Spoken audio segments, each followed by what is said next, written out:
വിളിക്കണ്ട മോനെ. Comment box നിറയും നിങ്ങളെ സഖാക്കള് മാത്രമല്ല. നാഷണൽ ലൈവ് ആയിക്കോട്ടെ, മെട്രോ ആയിക്കോട്ടെ, വല്ലാർപാട് ആയിക്കോട്ടെ, എനിക്ക് എത്ര പ്രൊജക്ടുകൾ കാണണം. ഒരു വകുപ്പിനെതിരെ ഒരു അഴിമതി, ഒരു ചെറിയ തെളിവ്, കാണിച്ചട്ടി വെറുതെ നിന്നിക്കാണ്ട് പത്രക്കാരോട് വന്നിക്കാണ്ട് അത് അഴിമതി ഇത് അഴിമതി ഇത് പറയലല്ല. ഇതാണ് അഴിമതി അറിയാണ്ട് ഇപ്പത്തെ ഇലക്ഷനിൽ കണ്ടോന്നല്ല.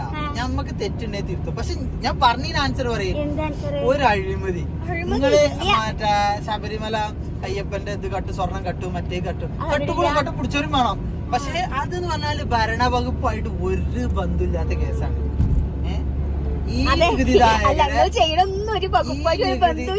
നികുതിദായകരെ ഞാൻ അടക്കം കൊടുക്കേണ്ട മറ്റേ GST ആയിട്ടും നികുതി ആയിട്ടും ഫീസ് ആയിട്ടും കൊടുക്കുന്ന പൈസന്ന് ഗവൺമെന്റ് വകുപ്പിന്ന് ഒരഴിമതിന്റെ ഒരു തെളിവ് വിളിക്കണ്ട മോനെ. കമന്റ് ബോക്സ് നിറയും നിങ്ങളെ സഖാക്കള് മാത്രമല്ല. പൊടി ഇതിനൊന്നും ഞാൻ മറുപടി പറയില്ല. ഇതിനൊക്കെ കമന്റ് ബോക്സിൽ പറയും. കൊറേ പൊടി പാറ്റി നിന്നാ കഴിയൂല. പണ്ടത്തെ പോലെ അക്ഷര വിദ്യാഭ്യാസം ഇല്ലാത്ത ആളുകളല്ല.